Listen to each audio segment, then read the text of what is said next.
Bismillahirrahmanirrahim. Assalamualaikum warahmatullahi wabarakatuh. Kami dari kelompok 1 akan menjelaskan mengenai hematologi pada ikan mas.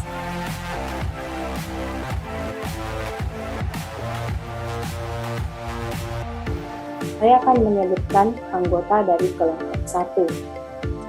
Yang pertama ada saya sendiri, Putri Wulandari.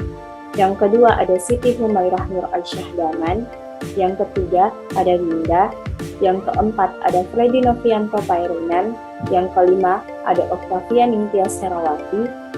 Yang keenam ada Arya Misar Sohibul Asda. Yang ketujuh ada Puput Fidela. Yang kedelapan ada Andi Nur Abrar Triwinarsih. Yang kesembilan ada Firdani Alwali. Baik, langsung saja saya akan menjelaskan sedikit mengenai ikan mas. Secara umum, ikan mas memiliki tubuh yang agak memanjang dan memiliki sisi yang agak pipih. Sebagian besar tubuh ikan mas ditutupi oleh sisik. Sirip punggung ikan mas berbentuk memanjang dan permukaannya berlawanan dengan permukaan sisik perut. Sirip punggungnya memiliki jari-jari kaku. Sirip ekor menyerupai garpu, memanjang dan simetris. Sisik ikan mas relatif besar dengan sisik melingkar atau sikloid yang tersusun secara teratur. Secara morfologi, ikan mas memiliki bentuk tubuh yang agak memanjang serta rata. Moncongnya terdapat di tengah dan dapat diproyeksikan. Bagian depan mulut berisi 2 pasang barbel yang cukup pendek. Ikan mas berasal dari Cina, tetapi telah tersebar hampir di seluruh dunia, misalnya di Eropa, Amerika, dan Australia. Ikan mas merupakan hewan omnivora. Makanannya berupa bangkai ataupun tumbuhan yang hidup di dasar badan air. Hewan dasar seperti cacing, siput merupakan makanan ikan mas. Ikan mas berkembang biak dengan selera memijah dan kawin di daerah tropis pada awal musim hujan. Ikan mas betina biasanya bertelur di air dangkal yang tembus cahaya pada awal musim hujan. Ikan mas betina biasanya bertelur dan umumnya akan menetas dalam waktu 5-8 hari. Selanjutnya untuk taksonomi dari ikan mas. Dia berasal dari kingdom Animalia. Filum Chordata, subfilumnya Vertebrata, superkelasnya Pisces. Kelasnya Osteichthyes, subkelasnya Octinopterygii, ordo Cypriniformes, famili Cyprinidae, genusnya Cyprinus, dan spesiesnya Cyprinus carpio. Sekian dari saya. Untuk materi selanjutnya akan dijelaskan oleh pemateri berikutnya. Terima kasih. Sifat organisme. Ikan mas atau Cyprinus carpio adalah merupakan salah satu spesies ikan air tawar yang mempunyai peluang pengembangan budidaya besar untuk meraih potensi pasar yang terus meningkat, termasuk famili Cyprinidae yang mempunyai ciri-ciri umum seperti ikan mas yang berbentuk panjang dan sedikit pipih ke samping, mulutnya berbentuk terminal dan dapat disembulkan. Bagian mulutnya dihiasi oleh 2 pasang sungut yang kadang-kadang satu pasang diantaranya kurang sempurna dengan warna badan yang berbeda-beda atau beragam. Darah adalah salah satu komponen transport di mana sangat penting untuk perkembangannya, yaitu sebagai pengangkut hormon ke sel atau organ, bahan kimia seperti produk limbah metabolisme tubuh, pengangkut oksigen dan karbon dioksida. Jumlah darah pada ikan yang bersirkulasi dalam sistem peredaran darah kira-kira 1,53. Menurut berat badannya, nilai ini jauh di bawah berat badan 6 yang merupakan volume dari mamalia.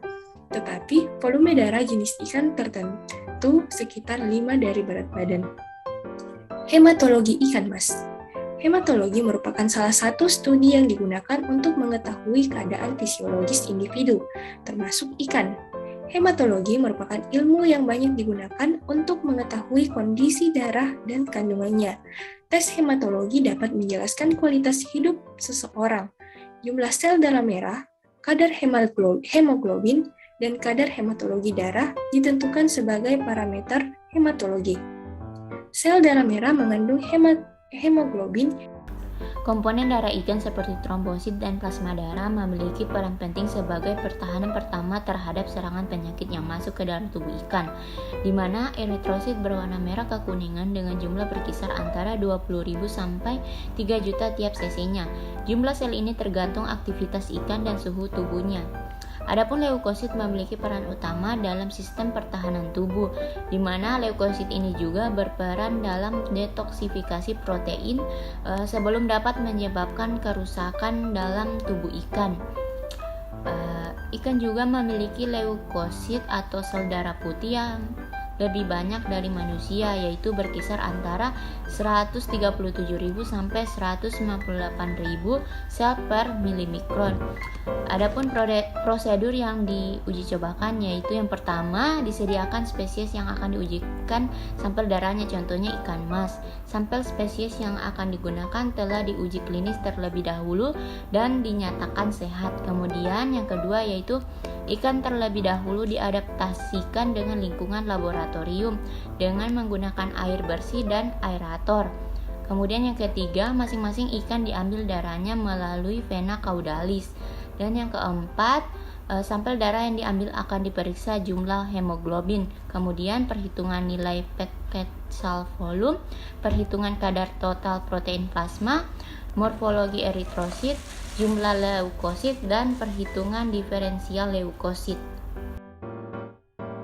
Selanjutnya menghitung leukosit. Leukosit atau sel darah putih adalah bagian dari darah yang berperan dalam pembentukan antibodi. Peningkatan sel darah putih menunjukkan peningkatan jumlah antibodi. Jumlah sel darah putih yang dihasilkan akan lebih banyak saat tubuh dalam keadaan sakit dan saat jumlah sel darah putih dalam aliran darah berkurang dari jumlah sel darah merah. Sel darah putih memainkan peranan penting dalam pertahanan seluler dan humoral suatu organisme terhadap zat asing, di mana sel darah putih ini berperan dalam melawan infeksi. Kemudian adapun prinsip kerja menghitung leukosit yaitu darah dicerkan dengan larutan asam lemak.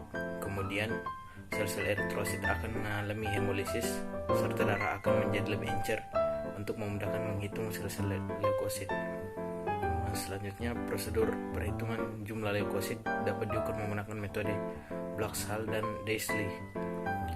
Di mana yang pertama, sampel darah dihisap dengan pipet yang berisi bulir pengaduk berwarna putih sampai skala 0,5. Kedua, tambahkan larutan trans sampai skala 11. Kemudian pipet diayunkan membentuk angka 8 selama 3-5 menit sehingga darah bercampur dengan rata.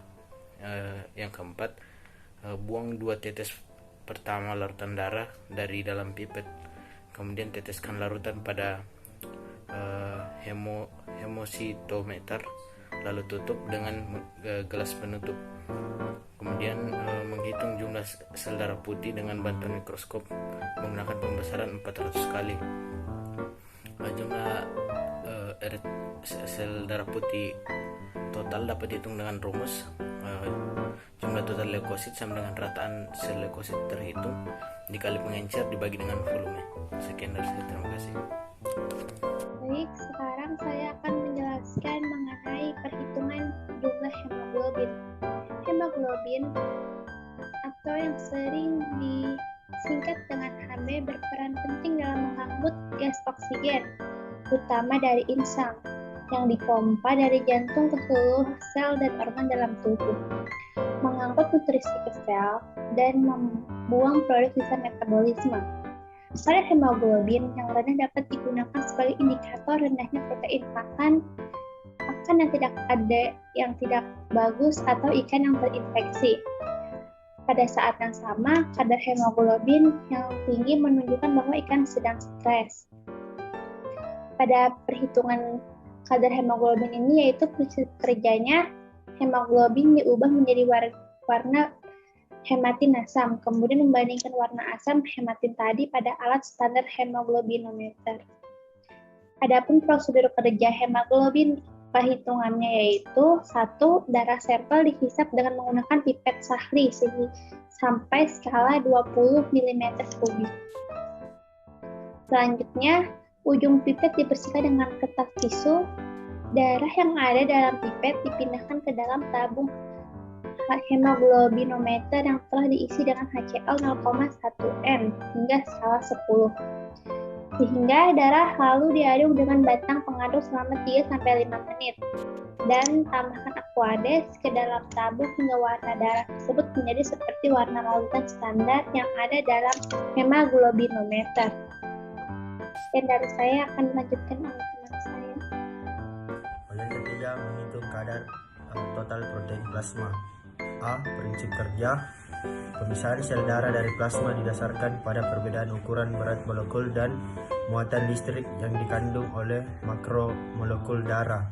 Bila arus listrik dialirkan pada suatu medium penyangganya yang telah berisi protein plasma, maka komponen-komponen protein tersebut akan mulai bermigrasi.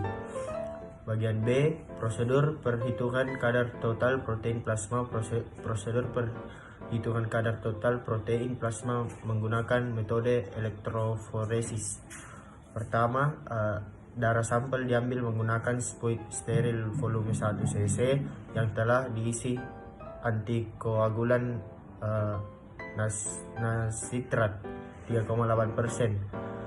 Yang kedua, darah diambil melalui arteri dorsalis dan diambil sebanyak 0,2 sampai 0,3 cc. Yang ketiga, tetes darah pertama dibuang dan tetes selanjutnya ditampung ke dalam tabung Eppendorf sebanyak 1 mili. Keempat, sampel disentrifus dengan kecepatan 10.000 rpm selama 10 menit pada suhu 40 derajat Celcius untuk memasukkan sel darah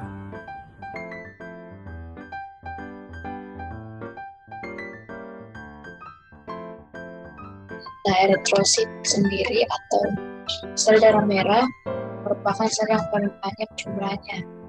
Nukleus dari eritrosit ini merupakan pusat sitoplasma dan tampak jelas kebiruan dengan menggunakan pewarna gemsa.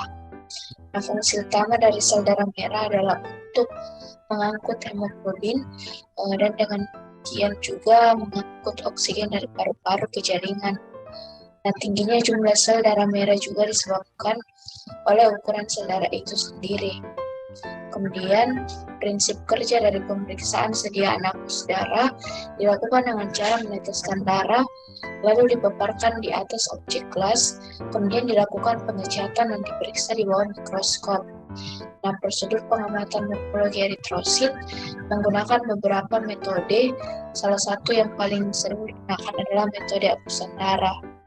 Langkah-langkahnya yaitu yang pertama, darah diambil pada bagian vena caudalis, khususnya dekat ekor, menggunakan sirinya ukuran 1 ml steril yang telah diberi larutan EDTA. Kemudian darah diteteskan pada objek gelas, lalu diulas hingga merata ke seluruh permukaan objek gelas. Nah, ulasan yang dibuat harus setipis mungkin untuk mempermudah proses pengamatan. Kemudian ulasan darah dibiarkan kering di udara selama sekitar 15 menit. Nah, setelah kering, darah kemudian direndam dalam metanol selama 3-5 menit. Preparat yang telah jadi kemudian diberikan pewarnaan melalui perendaman dalam gemsa 5% selama 15 menit. Kemudian pengamatan dilakukan dengan cara mengamati bentuk sel darah merah pada preparat luas darah dengan menggunakan mikroskop dengan perbesaran 1000 kali.